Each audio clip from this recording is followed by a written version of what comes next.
सोचो, रात का अंधेरा है, पेट अंदर से जल रहा है और हाथ खाली है।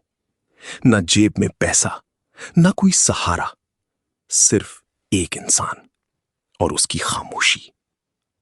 लेकिन अगर मैं तुमसे कहूं कि ऐसे हाल में भी एक शख्स था जो किसी के सामने झुका नहीं, आज की कहानी उसी इंसान की है, जो फकीर था लेकिन उसकी सोच बादशाहों से भी ऊंची थी।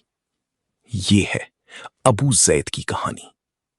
लेकिन ये सिर्फ गुर्बत की कहानी नहीं, ये इज्जत और सोच की जंग है। आज की कहानी सिर्फ एक आदमी की नहीं, ये कहानी है जहानत, चालाक दिमागी और जिंदगी के तजर्बों की। ये किरदार है अबू जैद अल सुरूजी का, जो मशहूर अदबी शाहकार मकामात अल हरीरी में जिंदगी को एक नए अंदाज से जीता है। वो फकीर भी है और फनकार भी। वो कभी किसी शहर में गरीब बन जाता है और कभी अपनी जबान और हिकमत से लोगों को हैरान कर देता है। लेकिन उसकी कहानी सिर्फ धोखे या जहानत की नहीं, बल्कि ये एक ऐसी सोच की कहानी है जो इंसान को जमीन से उठाकर सोच की बुलंदी तक ले जाती है। और इस कहानी के हर मोड़ पर आपको एक नया सबक मिलेगा। ये कहानी हमें ले जाती है एक ऐसे शहर में जहां गलियां तो तंग हैं ही, मगर लोगों की जिंदगियां और भी तंग। यहां कुछ चेहरे खुश हैं और कुछ चेहरों पर गुर्बत की गहरी लकीरें हैं।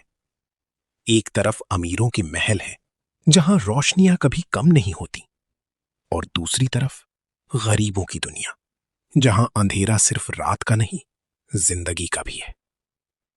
इसी शहर के शोर में एक शख्स नजर आता है, पुराना लिबास, थकी हुई चाल और आंखों में एक अजीब सी चमक। लोग उसे सिर्फ एक और फकीर समझते हैं, लेकिन ये आम फकीर नहीं था। ये वो शख्स था जो अपनी जबान से सोच अदल देता था और अपनी हिकमत से लोगों के रास्ते मोड़ देता था। ये है अबू जैद अल सुरूजी, जो मकामाते हरीरी के सफ़ों में एक राज की तरह जिंदा है।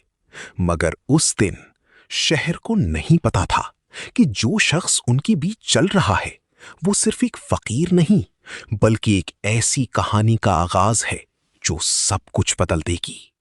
अब शहर की रोशनी धीरे धीरे मध्यम हो रही थी और अंधेरा उस शख्स की जिंदगी में गहरा होता जा रहा था। वो चलता जा रहा था, मगर हर कदम उसकी ताकत को कम कर रहा था। भूख उसके अंदर शोर मचा रही थी, थकान उसकी रूह तक उतर चुकी थी। लेकिन सबसे ज्यादा भारी चीज उसकी तन्हाई थी। ना कोई दोस्त, ना कोई सहारा, सिर्फ बेजान गलियां और ठंडी हवा। मगर फिर भी वो रुका नहीं। उसके पास कुछ नहीं था सिवाय अपनी इज्जत के। वो जानता था कि अगर उसने हाथ फैलाया तो लोग उसे सिर्फ एक और फकीर समझ लेंगे। मगर वो अपनी पहचान, अपनी सोच और अपनी खुददारी को गिरने नहीं देना चाहता था। अब कहानी का रुख बदलने वाला था, क्योंकि जो शख्स अब तक एक आम फकीर लग रहा था, वो असल में एक ऐसी जहानत का मालिक था जो लोगों को अल्फाज से हिला देता था। अबू जैद अल सरूजी सिर्फ चालाक नहीं था, वो अल्फाज का जादूगर था और सोच का फनकार। एक दिन एक मजलिस में लोग उसे सिर्फ एक गरीब समझकर नजरअंदाज कर रहे थे, मगर जब उसने बोलना शुरू किया तो हर लफ्ज दिल और दिमाग दोनों को हिला गया। लोग खामोश हो गए और वो सुनते ही रह गए। वहां मौजूद लोगों ने पहली बार महसूस किया कि ये सिर्फ भीख मांगने वाला आदमी नहीं, ये तो सोच बदलने वाला इंसान है। एक और शहर में उसे एक ऐसे मुकाबले में डाला गया जहां लोग बड़े बड़े उलमा को सुनने आए थे, मगर अबू जैद ने अपनी जबान से ऐसा बयान दिया कि सबकी नजरें उस पर जम गई। उसकी ताकत पैसा नहीं, उसकी जबान थी। ना उसके पास महल था, ना सोना, मगर उसके पास अल्फाज थे। वो जहां भी जाता लोग उसकी बात सुनकर सोच में पड़ जाते। कभी वो फकीर लगता, कभी फनकार, और कभी एक ऐसा शख्स जो हकीकत को नई शक्ल देता। लेकिन असली सवाल ये था क्या ये सब सिर्फ उसकी जहानत थी या फिर कोई बड़ा राज उसकी शख्सियत के पीछे छुपा हुआ था? और यहीं से कहानी एक और गहरे मोड़ में दाखिल होती है। वक्त गुजरता गया, मगर अब हालत पहले से ज्यादा सख्त हो चुकी थी। भूख अब सिर्फ एहसास नहीं रही थी, ये एक इम्तिहान बन चुकी थी। अबू जैद अल सुरूजी के कदम लरजने लगे, सांसें भारी हो गईं और आंखों के सामने अंधेरा छाने लगा। उसके पास अब सिर्फ दो रास्ते थे, या तो वो अपनी इज्जत को गिरने देता या फिर भूख को अपनी हद पार करने देता। मगर हर फैसला इंसान की असल पहचान को सामने ले आता है। वो धीरे धीरे लोगों के बीच जाकर रुक गया। सब उसे देख रहे थे, मगर कोई समझ नहीं रहा था। मैं मजबूर जरूर हूं, मगर मेरी खुददारी अभी जिंदा है। ये अल्फाज हवा में गूंज उठे। लोग हैरान रह गए। एक फकीर इतनी बुलंद सोच के साथ। उसने हाथ नहीं फैलाया, उसने अपनी बात रखी, अपनी इज्जत के साथ। और यही उसका सबसे बड़ा इम्तिहान था। अब फैसला लोगों के हाथ में था। क्या वो इस शख्स को सिर्फ एक गरीब समझेंगे या उसकी बात में छुपी सच्चाई को पहचानेंगे? यहीं से कहानी अपने सबसे अहम मोड़ पर पहुंचती है। बाजार में खामोशी छा गई थी। हर निगाह उस एक शख्स पर टिक चुकी थी। अबू जैद अल सरूजी अब सिर्फ एक फकीर नहीं रहा था। वो धीरे से आगे बढ़ा। उसकी आंखों में यकीन था और अल्फाज में वजन, जैसे हर लफ्ज दिल तक सीधा उतरने वाला हो। उसने कहा, लोगों, मैं भूखा हूं, मगर मेरी रूह अभी जिंदा है। मैं मदद चाहता हूं, मगर अपनी इज्जत के साथ। ये अल्फाज सीधा लोगों के दिलों में उतर गए। बाजार का शोर एक गहरी खामोशी में बदल गया।